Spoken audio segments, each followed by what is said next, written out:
Hello guys, അപ്പോൾ ഇന്നത്തെ video എന്താണെന്ന് വെച്ചാൽ കുറച്ച് സ്റ്റാൻഡേർഡ് ആയിട്ട് പറഞ്ഞാൽ I dine my life as a late boy. നമ്മളെ ഭാഷയിൽ പറയുകയാണെങ്കിൽ ലേറ്റ് പിടിച്ചാൽ പോകാം ക്യാമറമാൻ്റെ അപ്പം. അപ്പോൾ ഇന്നത്തെ വർക്ക് വരുന്നത് ഉച്ചാരക്കടയിലാട്ടോ. നമ്മൾ ബസ്സാറാൻ പോണതിൻ്റെ ഇടയിലാണ് ഒരു പോസ്റ്റർ ആട്ടത്.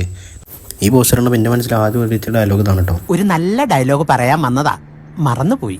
ആശാൻ ഫ്രം മേലാറ്റൂർ ആയതുകൊണ്ട് തന്നെ നമ്മളിന്ന് ബസ്സിനാണ് പോണത്. നമ്മളോട് ഉച്ചാരക്കടക്ക് എത്താനാണ് കേട്ടോ പറഞ്ഞത്. ബസ് ഇട്ടാണെന്നുണ്ടെങ്കിൽ ബൈപ്പാസ് പോകണം കേട്ടോ. ഈ കാണുന്ന ഉണ്ണിയപ്പത്തിനുള്ള കൂടിയല്ലോ കേട്ടോ. നമ്മൾ മുഖ്യമന്ത്രി പറഞ്ഞ ന്യൂയോർക്കിനെക്കാട്ടും നല്ല റോഡിലൊന്നാണ്.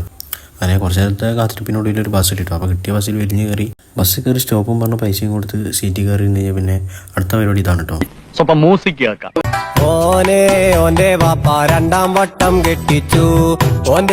കേട്ട് ആസ്വദിച്ചുകൊണ്ടിരിക്കുമ്പോൾ അലാക്കില്ലാത്തൊരു മണം കേട്ട് പുറത്തേക്കൊക്കെ പറയട്ടോ മനസ്സിലാക്കി പൂപ്പനം ഈ മാർക്കറ്റ് എത്തി. അങ്ങനെ കേൾക്കുമ്പോൾ എനിക്ക് ആദ്യം ഓർമ്മ വരുന്ന ഡയലോഗ് ബാംഗ്ലൂർ ഡേയ്സ് ദുൽഖർ സൽമാൻ പറയുന്ന ഡയലോഗ് കേട്ടോ. ഇത് ഗോവയിൽ മാത്രം കിട്ടുന്ന ഒരു പ്രത്യേക മണവാസനാണ് കുട്ടൻസ് പറഞ്ഞ പോലെ ഇത് ഈ മാർക്കറ്റിൽ മാത്രം ഒരു പ്രത്യേക മണവാസനാണ് ഗൈസ്.